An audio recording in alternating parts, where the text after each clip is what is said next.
ఇప్పుడే జీ5 app download చేయండి. చూడండి మీ ఫేవరెట్ టీవీ షోస్ ఎప్పుడైనా ఎక్కడైనా. వెళ్ళండి వెళ్ళండి. కింద జరిగేది గుడ్ న్యూస్ కాదు, బాంబులా పేలి బ్యాడ్ న్యూస్. చాలా మంచి నిర్ణయం తీసుకున్నావమ్మా. ఇప్పటికైనా ఈ గొడవలన్నీ సద్దుమణిగితే బావుంటుంది. అందుకే మావయ్య గారు ఈ డెసిషన్ తీసుకున్నాను. అందరం కలిసి హ్యాపీగా ఉంటే అంతే చాలు. అందరూ అంటే అందులో నేను, నా కొడుకు, కోడలు ఉన్నామా లక్ష్మి? మీ గురించి తను ఒక నిర్ణయం తీసుకుంది పిన్ని. అదేంటో ఇప్పుడు చెప్పబోతున్నాం. నిన్న ఇంట్లో నుంచి వెళ్ళిపోతామన్నామని కొంపదీసి ఇంట్లోంచి గెంటేరు కదా.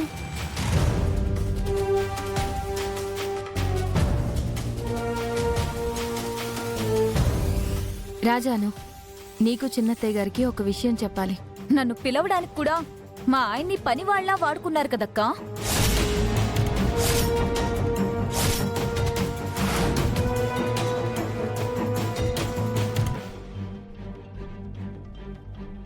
జాను, ఏం మాట్లాడుతున్నావు?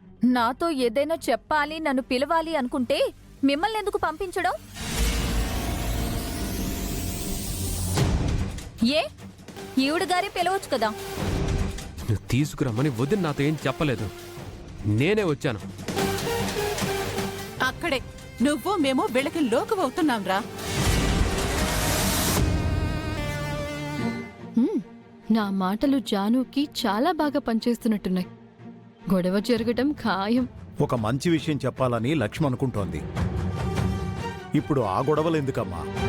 ముందు విషయం ఏంటో చెప్పమనండి. అది మాకు మంచిదో కాదో చెప్తాం.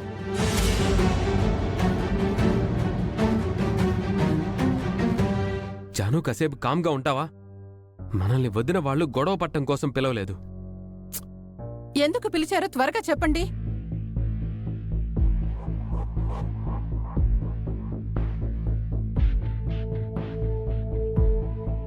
మిత్రగారు చెప్పండి. ఫ్యాక్టరీని వివేక్ అప్పగించాలనుకుంటున్నాం పిన్ని.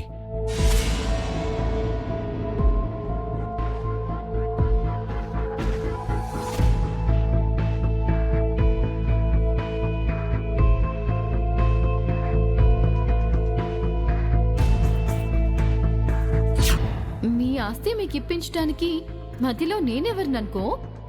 వివేక నోరు తెరిచి అడగడు. నువ్వు అడిగినా మీ అక్క ఇస్తుంది అన్న గ్యారెంటీ లేదు. ఫ్యాక్టరీ కావాలని మీరడిగితే చీప్గా ఉంటుంది. వాళ్ళంతట వాళ్ళిస్తే అది భిక్షం అవుతుంది. ఫ్యాక్టరీకి వివేక్ని ఎండీని చేయబోతున్నాం దేవయాని. ఇక నుంచి వివేక్ ఫ్యాక్టరీని చూసుకుంటాడు.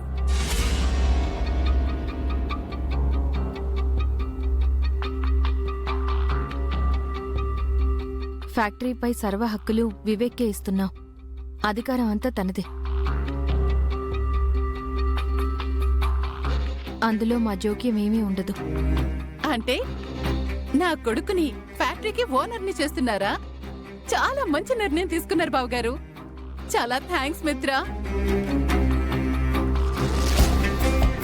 అది మంచి నిర్ణయం ఏంటత్తయ్య గారు?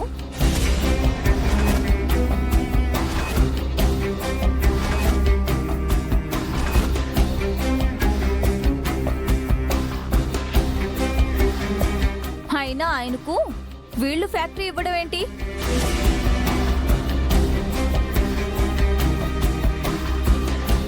ఏదో దానం చేసినట్టు, భిక్ష పడేసినట్టు.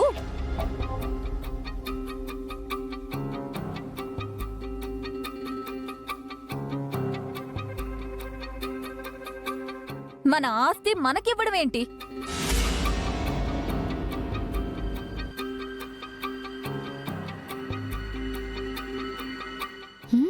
పాచిక పారింది. ఏం మాట్లాడుతున్నావు జాను? అసలు సెన్స్ ఉండే మాట్లాడుతున్నావా? సెన్స్ ఉంది కాబట్టే మాట్లాడుతున్నానండి. నందన్ గ్రూప్ ఆఫ్ ఇండస్ట్రీస్, కంపెనీలు, ఫ్యాక్టరీలు మీ ఇద్దరు అన్నదమ్ములవి.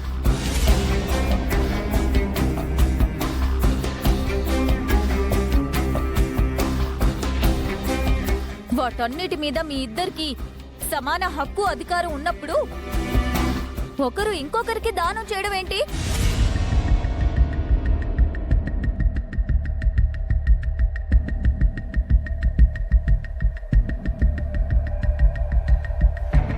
అదేంటి జాను అలా అంటున్నావు? ఇన్నాళ్ళు నందన్ గ్రూప్ ఆఫ్ ఇండస్ట్రీస్ ని మిత్రా లక్ష్మీలే కదా మెయింటైన్ చేశారు. పవర్ అంతా వాళ్ళ చేతిలోనే కదా ఉంది. ఇప్పుడు ఆ పవర్ లో వివేక్ కి కొంచెం షేర్ ఇస్తామంటున్నారు. తీసుకోవచ్చు కదా. అంటే వాళ్ళు ఇచ్చేవాళ్ళు మేం తీసుకునేవాళ్ళమా?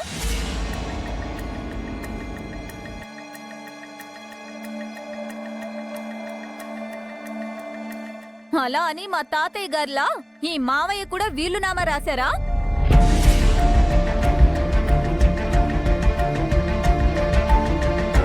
జాను, అసలు అర్థం లేకుండా మాట్లాడుకో. తను కరెక్ట్ గానే మాట్లాడుతుందిరా.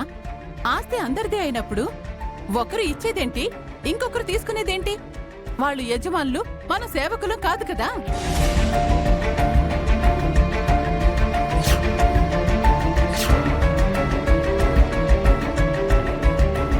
అలా అని ఎవరన్నారు చిన్నత్తయ్య గారు? మీ ఉద్దేశం అలాగే ఉంది మరి. మేము మిమ్మల్ని ఎప్పుడైనా అలా చూసామా పిన్ని? చూడ్డం ఏంటి బావుగారు?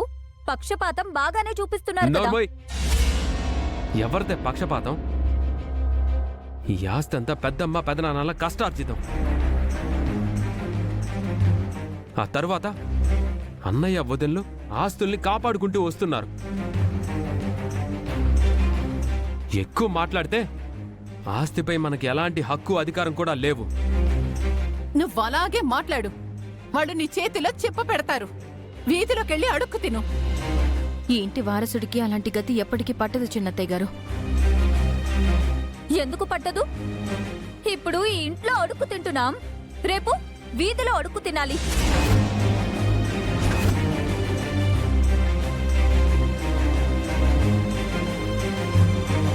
అసలు నీ ఉద్దేశం ఏంటి జాను? నీ మనసులో ఏముంది? వివేక్ ఓన్గా బిజినెస్ చేయాలి అన్నావు. ఇప్పుడు వివేక్ని ఫ్యాక్టరీ చూసుకోమంటుంటే దానం భిక్ష అని ఏదేదో అంటున్నావు. మిగతా కంపెనీలన్నీ మీ దగ్గరే పెట్టేసుకొని ఒక్క ఫ్యాక్టరీ మా ఆయనకిస్తారా?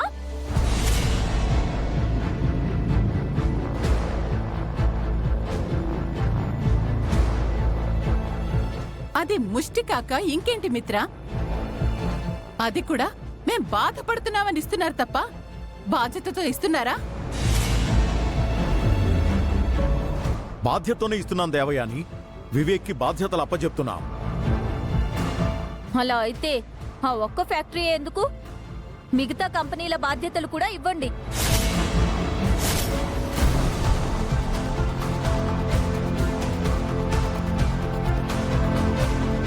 మిగతా కంపెనీలు అంటే నీ ఉద్దేశం ఏంటి జాను? ఆస్తి పంపకాలు చేయమంటున్నాను.